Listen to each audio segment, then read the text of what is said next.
నమస్తే welcome to Suman TV. Heel pains అన్ని చాలా మంది కంప్లైంట్ చేస్తుంటారు. మార్నింగ్ లేచిన వెంటనే చాలా ఎక్కువగా పెయిన్స్ రావటం, ఆ తర్వాత నెమ్మదిగా అవి తగ్గుతూ ఉండటం. అలాగే షోల్డర్ పెయిన్ వచ్చేటప్పుడు కంప్లీట్‌గా చెయ్యంతా కూడా ఆ పెయిన్ అనేది రేడియేట్ అవుతూ ఉంటుంది. సో, అది కూడా భరించలేనంత నొప్పి వస్తూ ఉంటుంది.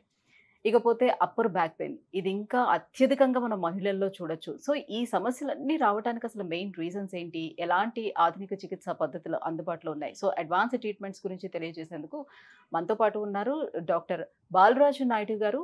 Orthopaedic and robotic surgeon and managing director from Onus robotic hospital, Champapet. Hello sir. Hello madam. Sir, ఇప్పుడు నేను చెప్పినట్టుగా హీల్ పెయిన్ సార్ ఎక్కువగా లేడీస్ కంప్లైంట్ చేస్తారు.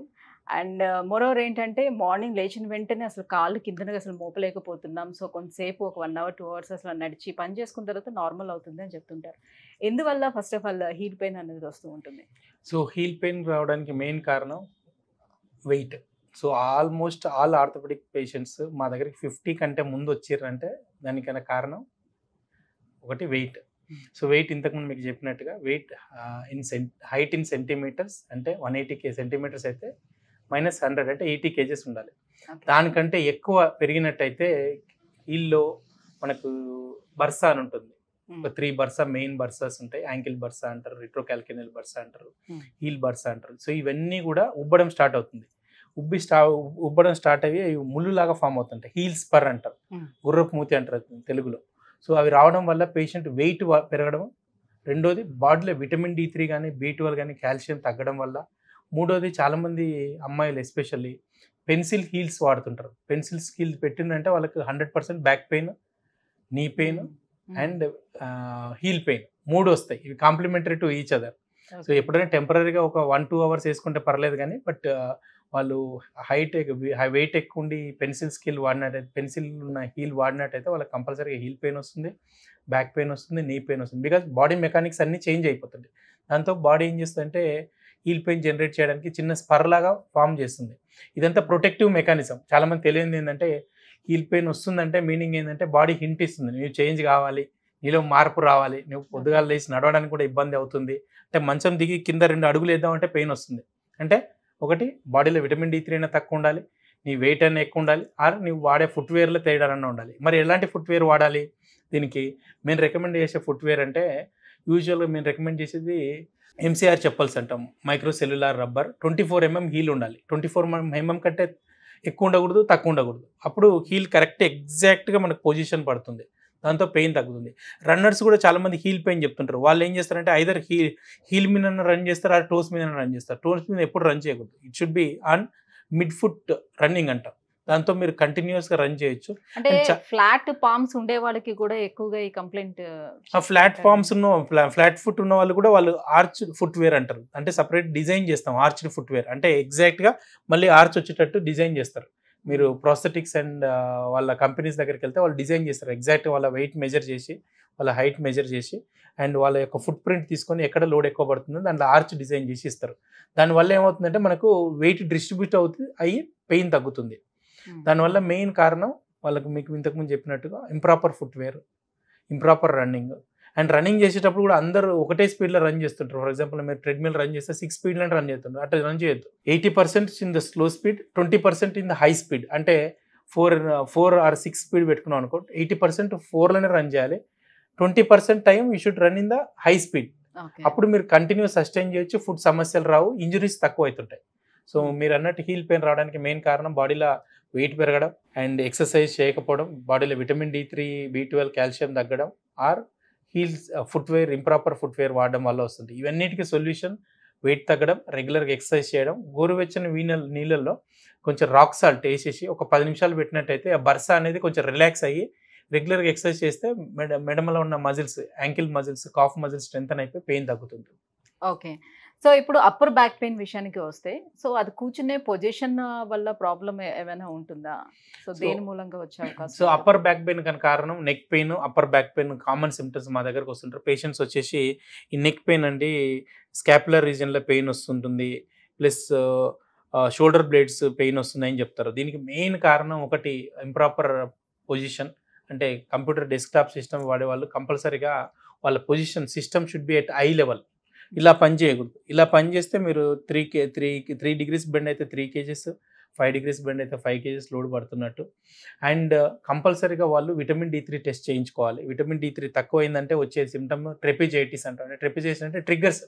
ఒకరోజు రైట్ సైడ్ ఉంటుంది, ఒక సైడ్ మిడ్ సైడ్ ఉంటుంది, ఒక సైడ్ లెఫ్ట్ సైడ్ ఉంటుంది, ఒక సైడ్ లోవర్ బ్యాక్ సైడ్ ఉంటుంది, ఒక సైడ్ నెక్ సైడ్ పెయిన్ వస్తుంటుంది. ఇదంతా ఒక ట్రెపిజియం షేప్లో వస్తుంది. ఆ ట్రెపిజైటిస్ మజిల్ ఎఫెక్ట్ కావడం వల్ల విటమిన్ D3 వాడి కొంచెం సన్లైట్లో కూర్చోవాలి కంపల్సరీగా. At least we recommend at least 5 hours in a week, Monday to Friday కానీ సాటర్డే సండే కానీ ఉన్నట్లయితే 2 hours మార్నింగ్ 8 o'clock నుంచి 11 o'clock మధ్యలో సన్లైట్లో కూర్చున్నట్టయితే విటమిన్ D3 కొంతవరకు వస్తుంది.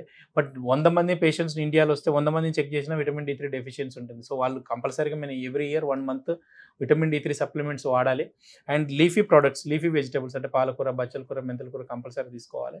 నువ్వుల లడ్డు చాలా రిచ్ ఇన్ కాల్షియం, అది కూడా తీసుకోవాలి. And milk products, paneer, butter, cheese compulsory తీసుకున్నట్టయితే vitamin D3 rich products along with calcium ఉంటుంది దాంతో. సో అప్పర్ బ్యాక్ పెయిన్ రావడం కారణం బాడీలో విటమిన్స్ తక్కువ రావడం, లేకపోతే ఇంప్రాపర్ పొజిషన్ ఉండడం, అండ్ అప్పర్ బ్యాక్ సపోర్ట్ లేకపోవడం. ఇప్పుడు నేను చూసినట్టయితే యాక్చువల్గా నేను ఈ విధంగా కంఫర్టబుల్గా కూర్చోవాలి. సో అప్పుడు అప్పర్ బ్యాక్ సపోర్ట్ ఉంటే బ్యాక్ పెయిన్ రాదు. సెర్వైకల్ స్పాండిలోసిస్ కూడా మెయిన్ కారణం నెక్ సపోర్ట్ ఉండాలి. నెక్ సపోర్ట్ ఉండాలి అంటే మజిల్స్ అన్న స్ట్రెంత్ అని ఉండాలి, ఆర్ నీ యొక్క నెక్ కాలర్ అన్న ఉండాలి. సో కాలర్ ఓల్డ్ ఏజ్లో పెట్టుకుంటారు. సో నెక్ మెజల్స్ స్ట్రెంథెన్ చేసుకున్నట్టయితే చాలా వరకు 99% of the neck pain, upper back pain we can prevent it. So ఇప్పుడు మీరు అన్నట్టుగా నెక్ కాలర్ కానివ్వండి, లేకపోతే బ్యాక్ పెయిన్ కోసం బెల్ట్స్ కానివ్వండి, ఇవన్నీ రెగ్యులర్గా ఎక్కువగా అంటే ఇప్పుడు పెయిన్ వస్తుందని చెప్పేసి రెగ్యులర్గా యూజ్ చేశారనుకోండి, అది కూడా మంచిదే అంటారా కాదని అంటారా? So this is what it is. యూజువల్గా సపోర్ట్స్ ఎందుకు ఇస్తామంటే supports is only external support. అంటే మీ మజిల్స్ లోపల స్ట్రెంథెన్ లేదు కాబట్టి మేము బయట నుంచి టెంపరీ సపోర్ట్ ఇస్తాం. అది కూడా ఎన్ని రోజులు ఇస్తాం? 10 days, 15 days, 30 days వరకు ఇస్తాం. ఆ 30 daysలో మీరు ఫిజియోథెరపీ సెంటర్కి వెళ్ళి ఫిజియోథెరపిస్ట్ దగ్గరికి వెళ్ళి చుట్టూ surrounding muscles, core muscles of the బ్యాక్లో కోర్ మజిల్స్ వచ్చేసరికి మనకు క్వాడ్రేటస్ లంబోరం అంటాం. ఆ లంబోరం మజిల్ని బాగా స్ట్రెంథెన్ చేయాలి.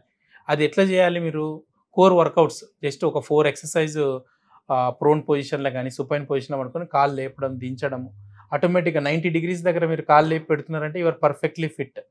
నెక్ కూడా అంతే. ఈ ట్రెపిజియస్ మజిల్స్, స్టెర్నోక్లిడా మజిల్స్ కంపల్సరీగా రోజు స్ట్రెంథెన్ చేయాలి. యోగా మాస్టర్స్ అందుకే ఫస్ట్ మీకు వార్మప్ ఎక్సర్సైజ్ చేపిస్తుంటారు. ఎందుకంటే ఇవి ప్రాపర్గా స్ట్రెంథెన్ చేసినట్లయితే మనకు ఈ బ్యాక్ ఎక్సర్సైజ్లు, బ్యాక్ పెయిన్లు కానీ నెక్ పెయిన్లు కానీ రావు ఎట్టి పరిస్థితుల్లో.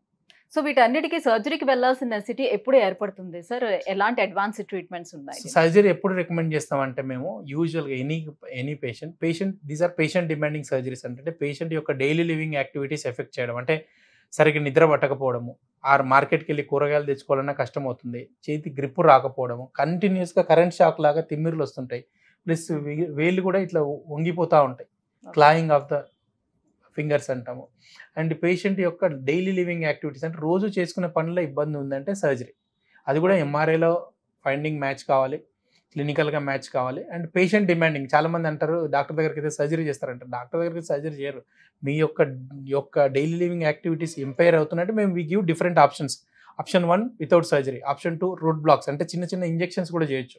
బట్ కరెక్ట్ డయాగ్నోస్ చేస్తేనే వాళ్ళకి కరెక్ట్ ట్రీట్మెంట్ ఉంటుంది, లేకపోతే వాళ్ళకి ఏమాత్రం రిలీఫ్. థర్డ్ స్టేజ్ సర్జరీ కూడా కరెక్ట్ చేయించుకున్నట్టయితే రిలీఫ్ చాలా వరకు వస్తుంటుంది. సో ఈ మధ్య కాలంలో ఎక్కువగా ఈ సర్జరీ నుంచి తప్పించుకోవడానికి చాలా మంది PRP అని, లేదంటే రీజనరేటివ్ మెడిసిన్స్ అని ఇట్లా వెళ్ళిపోతున్నారు కదా సార్. సో ఈ అంటే సర్జరీ అనేటప్పటికే భయపడుతున్నారు కదా. సో మనకి వచ్చినటువంటి అడ్వాన్స్ ట్రీట్మెంట్స్ ఏంటి? అసలు కోత పెట్టాల్సిన అవసరం ఇప్పుడు ఏర్పడుతుందా? ఇప్పుడు మీరు అన్నట్టు వెరీ ఇంపార్టెంట్ క్వశ్చన్ అడిగారు, PRP treatment. So hot topic. చాలామంది పేషెంట్లు మీరు పేపర్లో పెద్ద పెద్ద యాడ్స్ చూస్తుంటారు, ఈనాడు మెయిన్ పేపర్లో కానీ వేరే పేపర్స్లో. సో స్టేజ్ 4 ఆర్థరైటిస్కి సర్జరీ అవసరం లేకుండా PRP విధానం అనేది వచ్చిందని చెప్పి సూపర్ PRP అని కొందరు ఇంట్రొడ్యూస్ చేశారు. సో ఇదంతా కూడా బోగస్. సో స్టేజ్ 4లో PRP పనిచేయదు, స్టేజ్ 3లో పనిచేయదు. ఓన్లీ సెలెక్టివ్ పేషెంట్స్ కంటే వెరీ మైనర్ అంటే 1% ఆఫ్ ద పేషెంట్స్కి మాత్రమే పనిచేస్తుంది. అది కూడా వెరీ ఎర్లీ స్టేజ్లో, అంటే యంగ్ పేషెంట్ అనుకోండి, ఫర్ ఎగ్జాంపుల్ 30 years 40 years వాళ్ళు వచ్చారు, పెయిన్ ఉంది, సర్జరీ చేద్దామంటే వాళ్ళ ఏజ్ తక్కువ ఉంది, అటువంటి వాళ్ళకి మాత్రమే పనిచేస్తుంది. అది కూడా గ్యారంటీడ్ ఉండదు. 50 to 80% మాత్రమే రిలీఫ్ ఉంది. బట్ మార్కెట్లో చాలామంది 2 lakhs 3 lakhs తీసుకొని PRP ఇంజెక్షన్ చేయించుకుంటారు. ఎందుకంటే ఎవరు కూడా హ్యాపీగా వచ్చి సర్జరీ చేసుకోరు. నా కాలు కోయండి, నాకు రూపాయలు రాడ్ ఏం చేయరు. మనుషులకు అవసరానికి తగ్గట్టు వాళ్ళ లైఫ్ స్పాన్ పెరగాలి, ఫంక్షన్లో అటెండ్ కావాలి, రోజు చేసుకోవడానికి పనులు ఇబ్బంది అవుతుందని చెప్పి సర్జరీ చేయించుకుంటారు. అటు సర్జరీ చేసుకున్న పేషెంట్లు ఓన్లీ 1%, రిమైనింగ్ 99% గల్లిబుల్ పేషెంట్స్ అంటారు. అంటే గల్లిబుల్ అంటే పాపం తెలీదు సర్జరీ చేయించుకుందాం అంటే భయము, ఫెయిల్ అవుతుంది అనే భయం, ఫెయిల్ అయితే మళ్ళీ ఎక్స్పెన్సివ్ ఆపరేషన్స్. సో వీళ్ళు పిఆర్పి ట్రీట్మెంట్ చేసుకుంటారు. పిఆర్పి ట్రీట్మెంట్ అనేది 99% పనిచేయదు, ఓన్లీ 1% పనిచేస్తుంది. అది కరెక్ట్ యాక్యురేట్ పర్సన్స్ చేస్తే చేస్తుంది. అడ్వాన్స్డ్ సర్జరీస్ చెప్పినట్టు మీరు అన్నట్టు రోబోటిక్ సర్జరీస్ ఇవన్నీ ఇప్పుడు వచ్చినాయి కదా, గత 100 years నుంచి చేస్తున్నారు.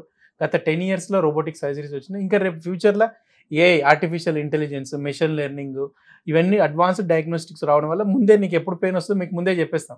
మీకు ఎట్ ద ఏజ్ ఆఫ్ 55 ఉంది, ఈ విధంగా ఉంటుంది స్టేజ్ 4 ఆర్థరైటిస్ అని అడ్వాన్స్డ్ ఆర్టిఫిషియల్ ఇంటెలిజెన్స్. సో ఎక్కడ కూడా పిఆర్పి ఇంజెక్షన్లు గ్యారంటీ ఇస్తున్నారంటే that is wrong. So robotic సర్జరీలో వచ్చేటప్పటికల్లా సో ఎంత పర్సెంటేజ్ సక్సెస్ రేట్ ఉంది? సో యూజువల్గా మేము చెప్పే సక్సెస్ రేట్ 99.99%. ఎందుకంటే remaining 0.1% God should also bless surgeon and వెజల్ పేషెంట్. ఈ 0.1% రిస్క్ ఎందుకు చెప్తామంటే రోగి యొక్క నిరోధక శక్తి తక్కువ ఉన్న, ఆర్ పొరపాటున నడుస్తున్నప్పుడు కింద పడ్డా ఈ ఫెయిల్యూర్ ఛాన్సెస్ ఉంటాయి. ఆర్ కొందరు పేషెంట్కి స్ట్రోక్స్ వస్తుంటాయి, ఎప్పుడైనా రావచ్చు, ఎవరికైనా రావచ్చు. ఆర్ఎల్స్ సక్సెస్ రేట్ ఈస్ 99.99% ఉంటుంది. 0.1% రిస్క్ అంటే ఎనీ సర్జరీలో ఉంటుంది. ఈరోజు ఎక్కడ ట్రావెలింగ్ చేసినా జూబ్లీహిల్స్ నుంచి ఎల్బీ నగర్ రావాలంటే ఎక్కడ యాక్సిడెంట్ అయితే ఎవరికి తెలియదు. ఆ రిస్క్ అనేది ఉంటుంది. బట్ దట్స్ వాట్, ఆ 0.1 రిస్క్ ఉండే వరకే పేషెంట్స్ అందరూ భయపడిపోతుంటారు. బట్ యూజువల్గా అటువంటిది ఉండవు. అడ్వాన్స్డ్ టెక్నాలజీలా faster recovery, accuracy, precision, less blood loss, less bone loss and faster recovery robotic సర్జరీలో రెగ్యులర్గా జరుగుతుంది. అందుకే ఓనస్ రోబోటిక్ హాస్పిటల్స్ అంటే we use lot of technology and artificial intelligence. ఇంతకుముందు సర్జరీ చేయాలంటే 2 hours పట్టేది, ఇప్పుడు సర్జన్కి 6 to 8 minutes, 10 minutesలో సర్జరీ, మెయిన్ సర్జరీ అయిపోతుంది. 20 minutesలో కంప్లీట్గా ఫ్రీ అయిపోతారు. ఫాస్టర్ రికవరీ ఉంటుంది. Thank you so much sir. So heel pain, అలాగే బ్యాక్ పెయిన్, షోల్డర్ పెయిన్స్కి reasons and advanced treatments Onus robotic హాస్పిటల్లో ఎలాంటి ట్రీట్మెంట్స్ అందుబాటులో ఉన్నాయి, ఈ విషయాన్ని తెలియజేసినందుకు థ్యాంక్ యూ సో మచ్.